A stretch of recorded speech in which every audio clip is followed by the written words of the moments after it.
നമസ്കാരം.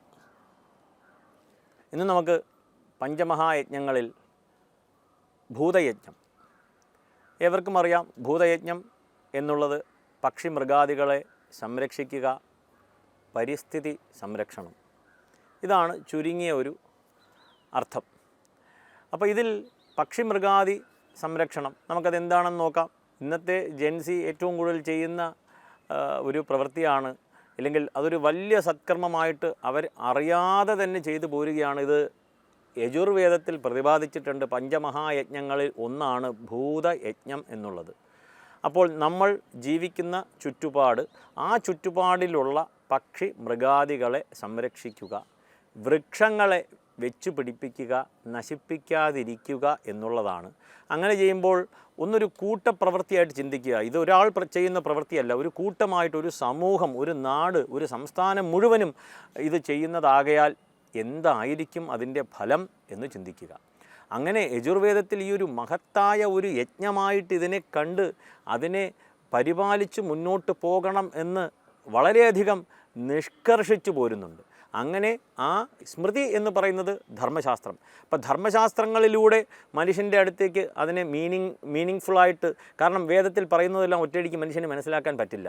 അങ്ങനെ ധർമ്മശാസ്ത്രം അതിനെ വ്യാഖ്യാനിച്ച് പല ലഘൂകരിച്ച് പല രീതിക്കും മനുഷ്യൻ്റെ മുമ്പിൽ കൊണ്ട് ആ ഒരു ഇൻഫർമേഷൻ നമുക്ക് വെച്ച് തന്നു.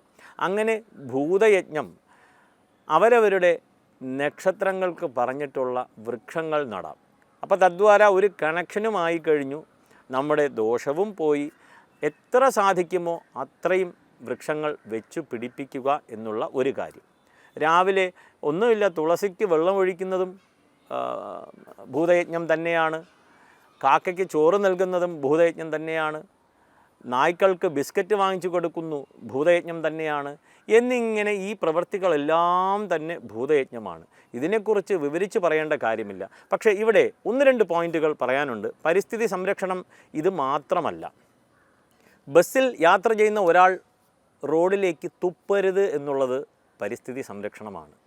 ഒരു ഓട്ടോയിൽ പോകുന്നു, മുറുക്കുന്നു, തുപ്പുന്നു, പിറകെ വരുന്ന സ്കൂട്ടറുകാരൻ്റെ പുറത്ത് അത് നേരെ പറ്റിപ്പിടിക്കുകയാണ്. പരിസ്ഥിതി സംരക്ഷണം ഉണ്ടോ എന്ന് ചോദിക്കേണ്ടിയിരിക്കുന്നു.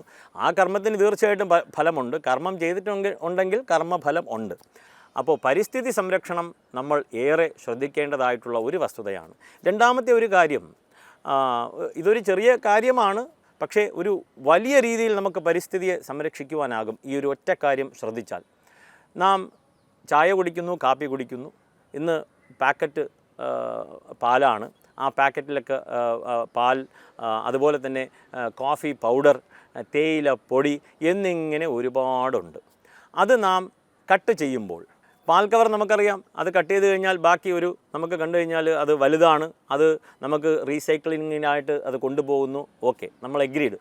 പക്ഷേ അത് കട്ട് ചെയ്ത ഭാഗം എവിടെ പോയി എന്നറിയില്ല. ഒരു പക്ഷേ നിങ്ങൾ ചിന്തിക്കുന്നുണ്ടാവും, ഒരു പീസല്ലേ ഉള്ളൂ, എവിടെ പോകാനാണെന്ന്.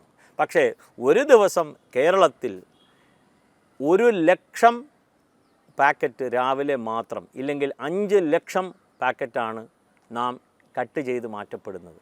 അപ്പോൾ ഒന്ന് ചിന്തിക്കുക, അതിൻ്റെ ഒരു വ്യാപ്തി. വളരെ ബൃഹത്തായ രീതിയിൽ പരിസ്ഥിതി മലിനീകരണം നടന്നുകൊണ്ടിരിക്കുകയാണ്. അത് എവിടെ പോകുന്നു പോലും അറിയില്ല. അതിനുള്ള ഒരു പോംവഴി ഈ കട്ട് ചെയ്ത് മാറ്റാതിരിക്കുക, അതിൻ്റെ അഗ്രഭാഗം മെയിനായിട്ടുള്ള ആ കവറിൽ തന്നെ ഇരിക്കട്ടെ എന്നുള്ളതാണ്. അതായത് ഈ പാൽ കവർ മാത്രമല്ല, അതുപോലെ ഷാംപൂ എല്ലാം തന്നെ നമ്മളിങ്ങനെ കട്ട് ചെയ്ത് മാറ്റുകയാണ്.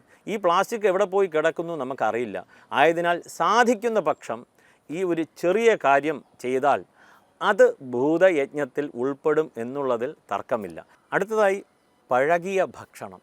ഈ പഴകിയ ഭക്ഷണം നാം ഈ മൃഗാദികൾക്ക് വെച്ച് കൊടുക്കുകയാണ്. അതായത് കഴിക്കാൻ പോലും കൊള്ളത്തില്ല, ആ രീതിക്ക് പല ഭക്ഷണത്തോടു കൂടി മിക്സ് ചെയ്ത് അവർക്ക് അറിയാൻ പറ്റാത്ത രീതിയിലൊക്കെ അവരുടെ മുമ്പിൽ ഇട്ട് കൊടുക്കുകയാണ്.